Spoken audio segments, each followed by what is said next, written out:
Changamoto ni kwamba watoto wengi walikuwa wanabeba ujauzito wakiwa shuleni.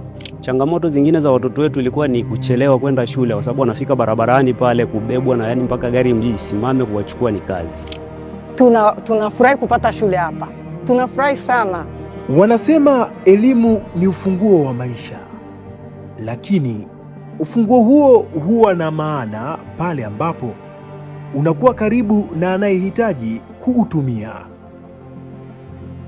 Kwa miaka mingi wanafunzi wa kijiji hiki cha Mabungo walilazimika kusafiri umbali mrefu takriban kilomita 7 kutafuta elimu ya sekondari. Kila siku ilikuwa safari ya kwenda kutafuta maarifa kabla hata ya kuanza kujifunza.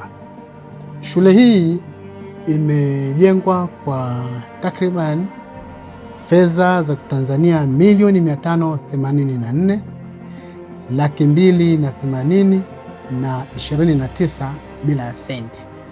Lakini mradi huu kwa kweli umekuwa na manufaa makubwa sana kwa wakazi wa kijiji cha Mabungo, lakini si kwa wakazi tu wa kijiji cha Mabungo bali na nje ya kijiji hiki. Kwa hiyo kutokana na mradi huu tumeongeza ajira. Mradi umesaidia kuongeza ajira, kumepunguza tatizo la ajira kwa baadhi ya wananchi. Mama Samia Suluhu Hassan has built for us this school. It is very good because we have good infrastructure and we have enough equipment for us to learn, and we have, in short, the school is good. Ndugu zetu walikuwa wanatembea umbali mrefu na walikuwa wanapata changamoto, hasa dada zetu, kwa sababu walikuwa wanaomba lift, wanapakia bodaboda, na hiyo ilisababisha ufaulu wao kushuka chini. Ila sisi kwa ujenzi wa hii shule tunahakikisha kuwa tutajitahidi kusoma kwa bidii ili kuweza kufikia malengo, kwa sababu tuna walimu wazuri na vifaa ambavyo vinavyotuwezesha kusoma kwa bidii. Kilichojengwa hapa si majengo peke yake, bali ni matumaini.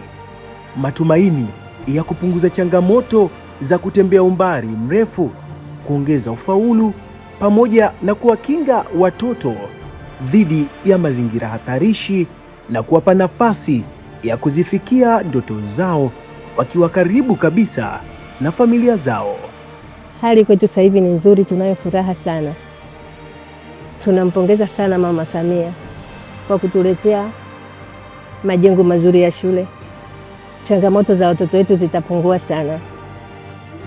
Tunafurahi sana kwa sababu kama mimi nakaa pale na hapa sio mbali, na mtoto anasikia kengele tu anakimbia. Na wana Mabungo tunafurahika sana kupata hii shule, kupata eneo hili. Tumeshukuru sana na tunamshukuru mama. Tunaombea na uongozi wote wa Tanzania na watoto wetu wajukuu wanapata raha sana kusomea hapa karibu. Hii ni dhamira ya dhati kabisa ya Daktari Samia Suluhu Hassan kuhakikisha elimu inawafuata wanafunzi badala ya wanafunzi kuifukuzia elimu. Sisi tupo kazini na mama, kazi na maendeleo. Sisi tupo kazini na mama, kazi na maendeleo. Kazi na maendeleo. Kazi na maendeleo. Mama kazini, kazi na maendeleo.